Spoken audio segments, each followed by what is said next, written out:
श्री स्वामी समर्थ. नमस्कार मैत्रिणींनो, मी कविता तुमचं स्वागत करत आहे आपल्या विदर्भाची कविता या चॅनलमध्ये. तर आज आपण मस्त असे मिक्स डाळीचे अप्पे बनवणार आहोत.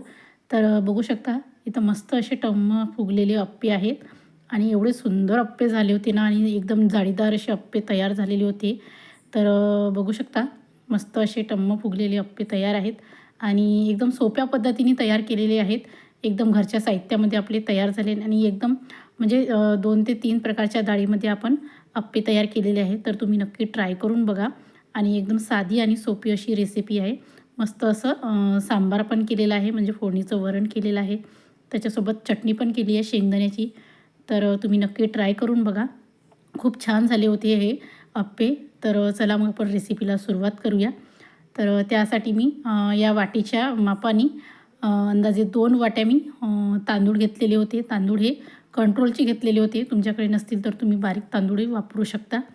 तर बघू शकता असे मी 2 अशा म्हणजे पसरट 2 वाट्या तांदूळ घेतलेले आहे. त्यानंतर त्याच वाटीने 1 वाटी चण्याची डाळ घेतलेली आहे आणि नंतर त्याच वाटीने 1 वाटी मसूरची डाळ घेतलेली आहे.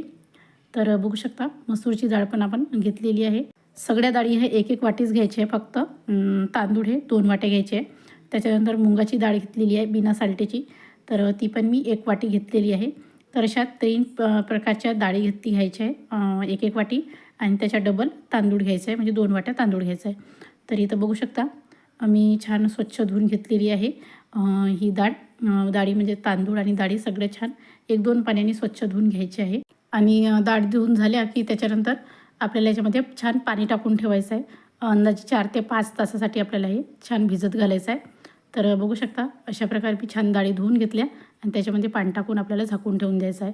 तर 4 ते 5 तासानंतर बघू शकता आपले छान डाळी भिजलेल्या आहे मस्त अशा आणि सगळ्याच उडदाची, मुगाची, चण्याची आणि मसूरची डाळ आणि तांदूळ पण छान भिजलेली आहे. तर आता हे सगळं आपल्याला मिक्सरवर वाटून घ्यायचं आहे. तर मी मिक्सरचा पॉट घेतलेला आहे आणि त्याच्यामध्ये आता आपल्याला हे सगळं मिक्सरवर छान बारीक असं दळून घ्यायचं आहे एकसारखं असं. तर बघू शकता अशा प्रकारे मी दळून घेतलेलं आहे. छान बारीक असं दळून झालेलं आहे. खूप जास्त बारीक पण नाही करायचं, थोडंसं रवाड असं हे मिश्रण ठेवायचं आहे. तर बघू शकता मी जास्त प्लेन असं दळलेलं नाही आहे. तर आता हे आपल्याला सगळं एकसारखं असे म्हणजे दळून घ्यायचं आहे, मिक्सरवरून वाटून घ्यायचं आहे.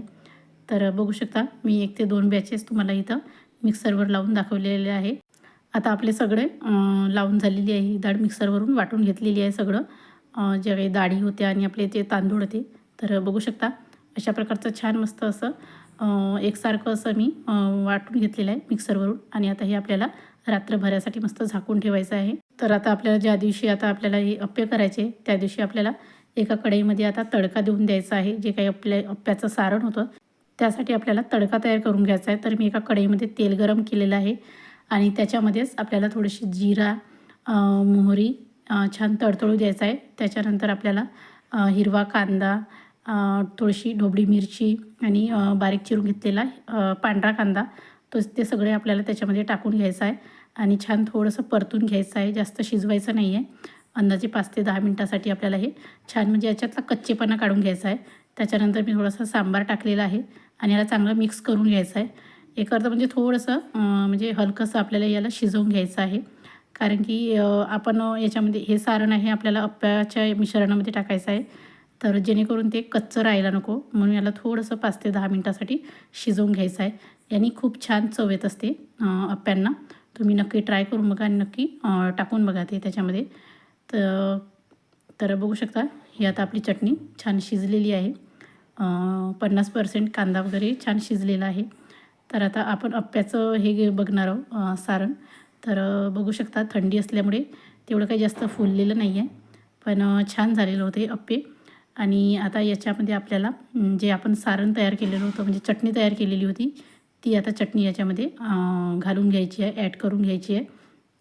तर बघू शकता मी आता सगळी ही चटणी याच्यामध्ये टाकून घेतलेली आहे आणि टाकल्यानंतर आता सगळं आपल्याला हे मिक्स करून घ्यायचं आहे. आता हे हलक्या हाताने मस्त असं एकाच साईडने आपल्याला चांगलं मिक्स करून घ्यायचं आहे.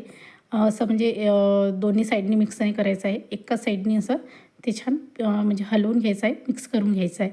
तर आता हे छान आपल्याला मिक्स करून झालेलं आहे. तर मी अप्पे पात्र घेतलेलं आहे, त्याच्यामध्ये तेल टाकून घेतलेलं आहे. बघू शकता या पद्धतीने मी छान तेल पसरवून घेणार आहे अप्पे पात्रामध्ये.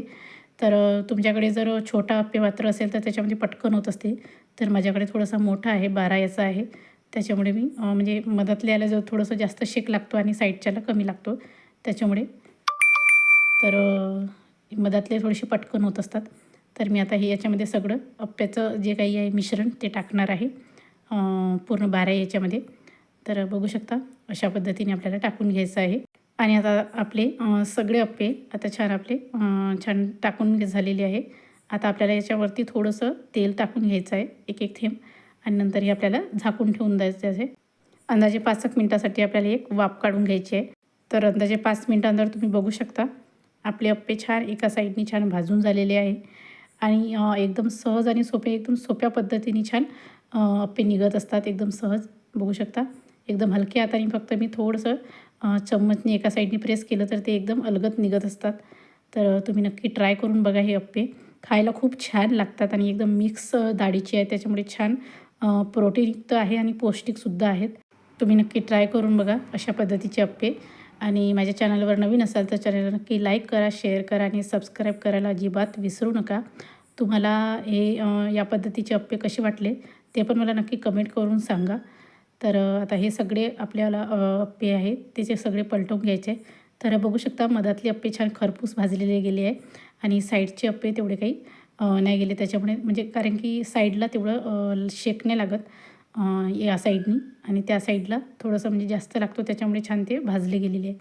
आता आपल्याला हे छान पलटवून घ्यायचं आहे आणि छान अजून 5 ते 5 मिनटासाठी प्लेट ठेवून आपल्याला एक वाफ काढून घ्यायची आहे, म्हणजे छान दोन्ही बाजूनी छान शिजून जातात, खरपूस भाजून होतात हे. अजून आपल्याला अंदाजे 5 मिनटासाठी याची एक वाफ काढून घ्यायची आहे. तर अशा पद्धतीने मी झाकून ठेवलेली आहे प्लेट. आणि त्याच्यानंतर बघू शकता आपले दोन्ही साईडनी मस्त खमंग आणि खरपूस असे अप्पे आपले भाजून झालेले आहे आणि अप्पे आता मस्त असे आपले तयार आहे. तर तुम्ही नक्की ट्राय करून बघा अशा पद्धतीने. एकदम साधी आणि सोपी अशी रेसिपी आहे. फक्त आपल्याला आदल्या दिवशी याची तयारी करून ठेवावी लागते आणि ते थंडीचे दिवस आहे, त्याच्यामुळे थोडंसं जास्त वेळ तुम्ही डाळ भिजत घातली 8 ते 7 तास तर छान अप्पे फुगतात. तर बघू शकता मस्त असे एकदम स्पंजी असे आपले अप्पे तयार आहेत. तुम्ही नक्की ट्राय करून बघा. खूप खायला पण छान मस्त असे टेस्टी झालेले होते. तर तुम्हाला ही रेसिपी कशी वाटली मला नक्की कमेंट करून सांगा. तर मस्त असे आपले अप्पे एक नंबर असे स्पॉन्जी असे आपले अप्पे तयार आहेत. तर तुम्ही नक्की ट्राय करून बघा आणि चॅनलवर नवीन असाल तर चॅनलला नक्की लाईक करा, शेअर करा आणि सबस्क्राईब करायला अजिबात विसरू नका. आणि त्याचसोबत बेल आयकॉनला पण प्रेस करा, म्हणजे म्हणजे जे काही नवीन व्हिडिओ मी टाकत जाईन ते तुमच्यापर्यंत पोहोचून जाईल. तर बघू शकता मस्त असे आपले अप्पे तयार आहेत. तर तुम्ही नक्की ट्राय करून बघा. तर चला मग भेटूया आपल्या पुढच्या अशाच एका छानशा रेसिपीमध्ये. तोपर्यंत बघत राहा आपली विदर्भाची कविता. Bye bye.